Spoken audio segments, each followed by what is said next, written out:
This video will demonstrate how to use Gemini Pro, an AI, in the creation of screens. It will also use a tool called Microsoft Visual Code.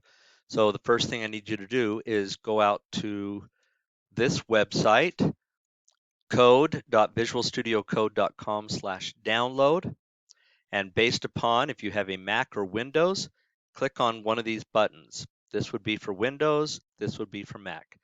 This would then download software to your computer, which you will want to install. Visual Studio Code is free, and it allows you to do some software development. It's a code editor window, often used in industry and a very good tool. So go ahead and download that. After you download it, open it up, and it will look something like this, similar to this, depending on if you're running Mac or Windows. My system is a Windows operating system, so that's what we're seeing here. Once you've done that, then go ahead and go back to a search engine and type in Gemini Pro. Now, the first thing that pops up is Gemini, but we want to scroll down to find this one, Gemini Pro. What this does for us is it allows us to use an AI in the creation of screens. Now, in our EMBA course, User Design, this will make it a lot easier. You've used Figma in the past and have had to do a lot of that work manually. There are some AI tools that it's starting to use now too, but we thought this would be fun to show you how to use an actual AI program. So click on Try Google AI Studio. It takes you to the Gemini screen, and I want you to type in the following. So this says, create a landing page. I'll make it bigger so you can see it. Create an HTML landing page, spelled correctly would be even better, welcoming students to BYU. Have a button with the caption, go to school, that when clicked goes to www.byu.edu. Also include a logo for BYU at the top of the page. Have a heading below which says, go forth to serve. So let's type that in. When you're all done, click on Run. And this is interesting because you can actually download this error, click on the down arrow, and you can see the thought process that the model is using to gather this information, which is very interesting for you to look at because it's also training you on how someday you might could build your own model and the logical steps involved. Once it's done, we're going to see that we have a lot of software that's there. It's still running. And let me make it bigger again so we can scroll up. And so when we take a look at this screen, we can see that it gives you a description of everything it's doing. And we're going to go down to this bottom part right here. There's the description. In the gray area, that's the actual source code that got generated for you. And so we want to scroll down to the bottom of that gray area, and you'll see an icon with two pieces of paper, copy to clipboard. So click on that, and then go back to Visual Studio Code. Now, what we want to do in Visual Studio Code is I want you to click File, Open Folder. This will be a folder where you're storing all the files for your project you want to make. I made one called EMBA Winter 2025. I chose that folder and I click Select Folder. Now, if you don't have a folder you want to use, then go ahead and go into Finder or into Windows Explorer and you can create a folder. Now that I have my folder, it's showing me all the files that I have already in here, but I'm going to close the paper so I don't see everything and create a brand new file. So click File, New File, and it's a text file, and paste in that code that we copied from Gemini Pro. This is called HTML and CSS, which stands for Cascading Style Sheets. HTML is the markup language used to make web pages, and cascading style sheets is how we make it look pretty. Save this file, and let's save it as index.html. Now in my case, I already have that file, so I'm just going to replace it. In your case, you probably don't have that file. Once you create this file, we can go and look at it. So click on Run, Run Without Debugging, and we want to use Chrome, or you could use Edge if you want. Click Chrome, and it opens up a brand new window showing you that web page it just made. Now the image doesn't show, we'll explain that in a minute. There's the welcome to BYU, go forth to serve. If I click on this, it should take me to byu.edu, which it did. So it looks like it seems to work. Go ahead and leave that window open. Don't close it. I'm just going to minimize it. And I'm going to come back over here and let's go ahead and click on the X right here to stop that terminal window from running. They call it a terminal window. And let's go and modify this. So the code didn't work when it tried to display the logo. Here's the actual line that it's trying to use for the logo. Not good. So what we want to do instead, let's go to Chrome, and I'm just going to download a logo. So I'm going to look for download BYU logo, and then I'll click on images, and I'll find one that I like. Any of these are great. Right mouse click, save image as, and this is a PNG file. I'm going to call it byu.png, and I want to save that file in the same folder that you're writing that HTML file, which in my case is EMBA Winter 25.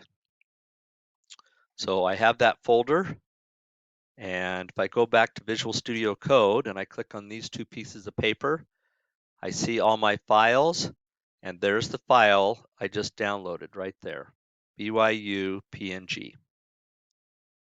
So I'm going to change this SRC line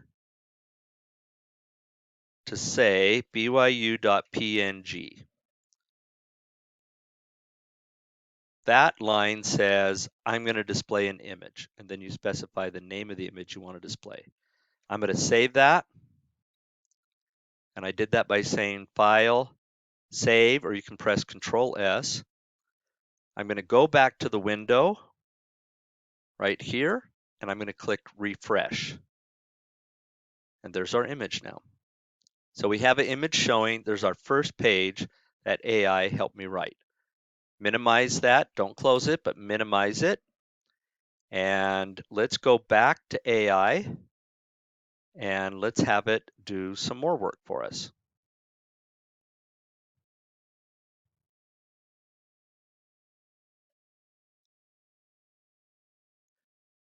So here we are back in AI, and let's now do the following. We want to have it help us make this maybe international. So I'm going to come back to the Gemini prompt, and let's type this statement in. Use this file, index.html, that's the one it just made, and convert the text so that it is all in Spanish without any additional comments or non-HTML statements. Click Run, and it's going to start generating. You have to scroll down and you'll watch it generate. We'll wait till it's done. It's done now. So click on the papers again right here. Go back to Visual Studio Code. I'm going to select all the text.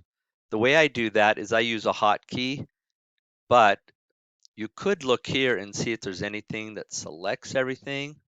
Control A.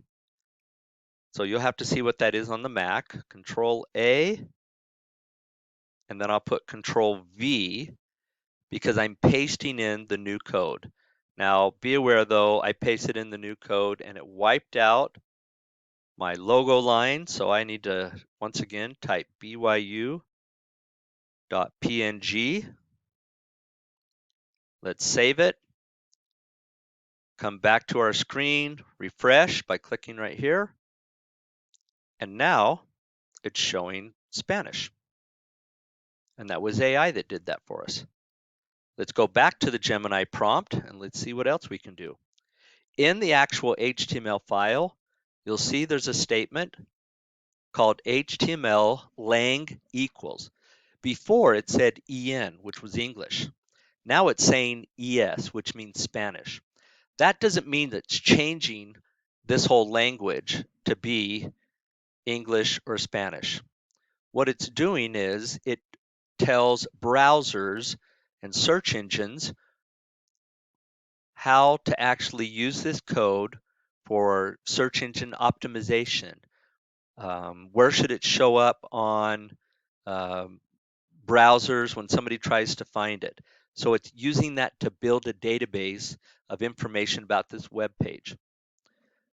Let's try another prompt. Let's come back over here and let's say something like this.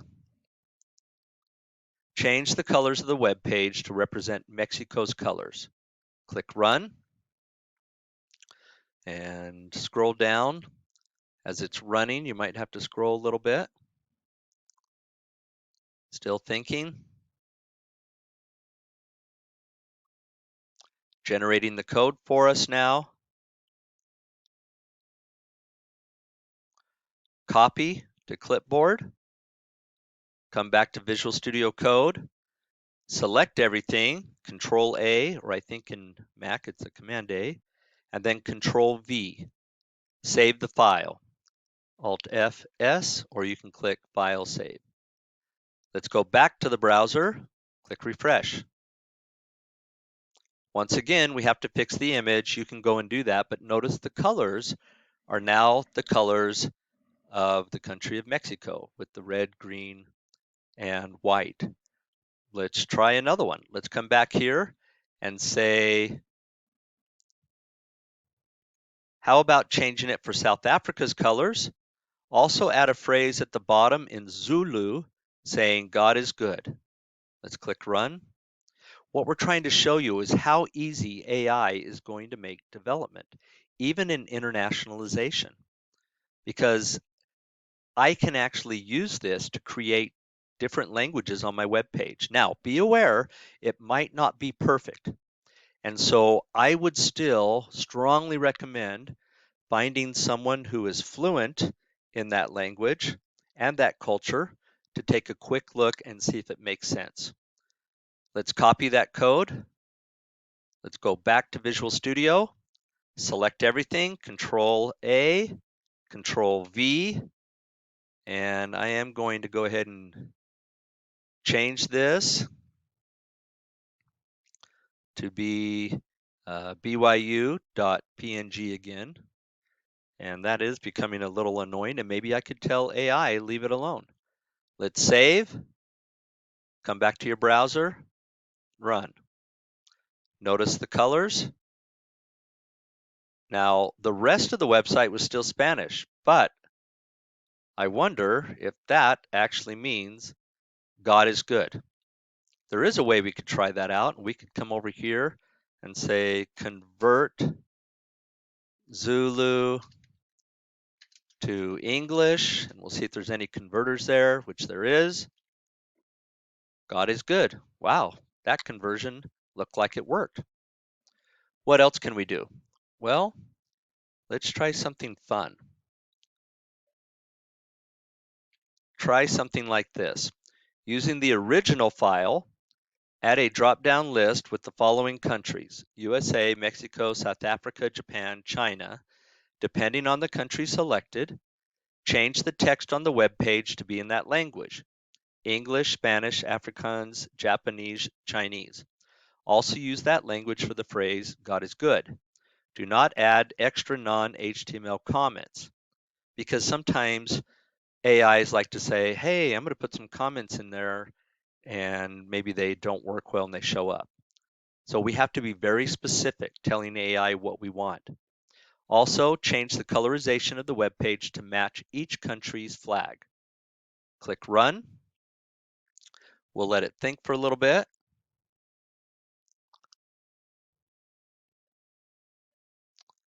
And it's showing you the amount of time it's taking to process this model.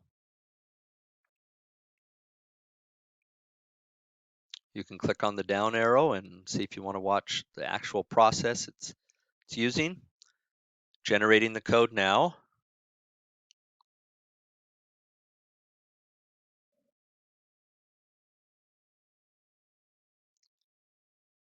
Once the code is done, we can go ahead and click the copy button again. Go to Visual Studio Code, Control A, Control V, save the file. Let's run it one more time now. Refresh. I'm not going to worry about that image. USA, notice the colors, notice the language. Mexico, colors, language. South Africa, Japan, China. Now, are these valid? I don't speak Mandarin, so I'm going to come back out and just sort of see, translate Mandarin to English, and whoops, sorry about that. Choose all the bicycles.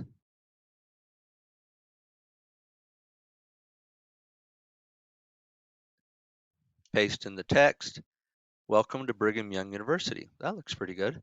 Let's try this one, see what it says.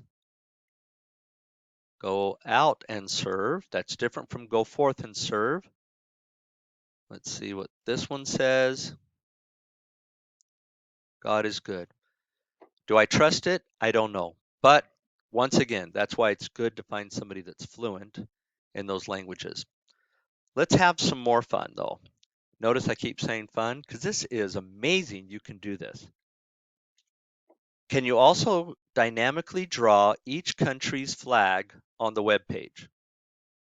Click Run, and we'll wait for it to generate the code. And by the way, internationalization is more than just translation. You need to understand the audience's cultural values and behaviors. And that is something very important for you to study. Internationalization is often referred to as I-18N, the letter I, 18, 1-8, and then the letter N, lowercase. And it's the process of designing software to be adaptable to different languages, regions, cultural norms. In other words, you're trying to make it ready for a global market.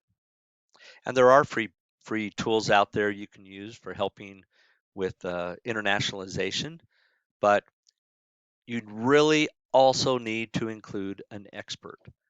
Okay, it looks like it generated the code. Let's click on this button again to copy it. Let's come back to here, Control A, Control V, save it, refresh. Well, that flag is pretty crummy. That's okay. Not bad. So it was an attempt. Is it perfect? No. Could we go back and say something like, make sure the United States flag has 50 stars and 13 stripes, starting with the color red. Regenerate all the code. Click Run. Let's see if it can try to clean it up just a little bit.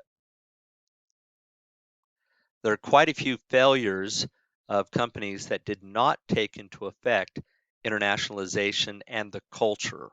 including colors that are being used. That's a big thing. Maybe images also.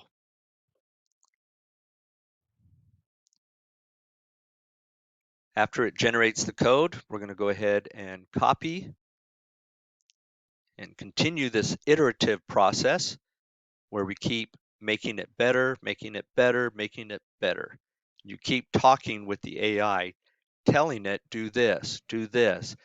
You treat it just like it's a person almost in the conversation. Okay, we should have all the code. We'll scroll up, copy it, come back to Visual Studio Code, Control A, Control V, save. Let's see if it's any better. Well, that's a lot better. We have 1, 2, 3, 4, 5, 6, 7, 8, 9, 10, 11, 12, 13 bars, red and red. That's good. Maybe 50 stars. They don't line up well. We could probably tell it, go make it line up better. We could put the emblem for the Mexican flag. Other things we can do, you just keep talking to it over and over. Let's try one more thing. So let's say the following. If they choose China, use the colors that represent death and mourning. Now, why is that important? Because there's some colors you just want to avoid. You might think it's weird to think of having it do this, but this is indicating that it is very important to understand the culture of these countries you might be working with, because you might want to avoid these type of colors. So let's go ahead and run it and see if the AI is smart enough to know what colors are being used. And maybe you could have said, and avoid the colors that represent death and mourning. But we'll try it first to see if it understands which ones they really are. It's generating the code for us.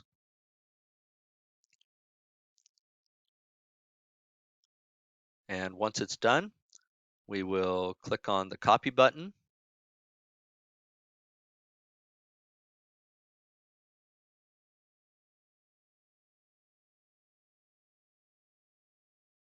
A lot of code is generating for us. You might not even understand what it is, but maybe that's okay as long as AI is helping you. Copy, back to Visual Studio Code, paste it in, save it. Let's run it one more time. Okay, if we choose China, so notice the colors, black and the white. Let's see, what colors in China are used to represent death and mourning? Color of mourning is white, and wear black for grief. Seems like it did that. Pretty interesting. Let's do one more thing and then we'll be done. Let's come back over here and let's say add a button on the page that says about. When clicked, go to the about.html page. Let's click run, and then we're going to go make that page in just a moment.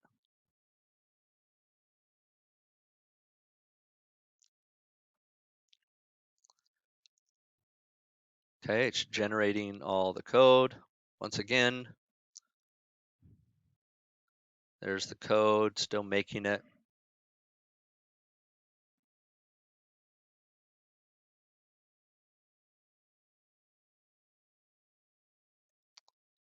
And once we copy that code, we'll go paste it back into Visual Studio Code and see if the button shows up. And then we just need to make the About page. Click Copy, come back here, Control A, Control V, save. Let's see if there's a button. There's the button About. Now, if I click on it, couldn't be accessed because we don't have that file yet, right? So I clicked back to come to this page. Let's go to the AI and say, create the about.html page. show in a large font, I love AI. Click run. It's going to be a wonderful professional page that shows one statement. Okay, this is the about.html page it just made. So copy it, come back to Visual Studio Code, create a brand new file, new text file, paste that code in, and we need to save that file in the same folder where we put our indexed HTML, and we'll call it about.html. Save it, come back to the browser, refresh. Let's see if about works. I love AI. So now you can even see that AI could help you navigate. There's amazing things that you can do with AI. It can help you with internationalization. It can help you with web page creation, with navigation. And what you do is you just keep going back and forth, talking to it as if it's a client or a developer. And you keep telling them the little changes you want it to make.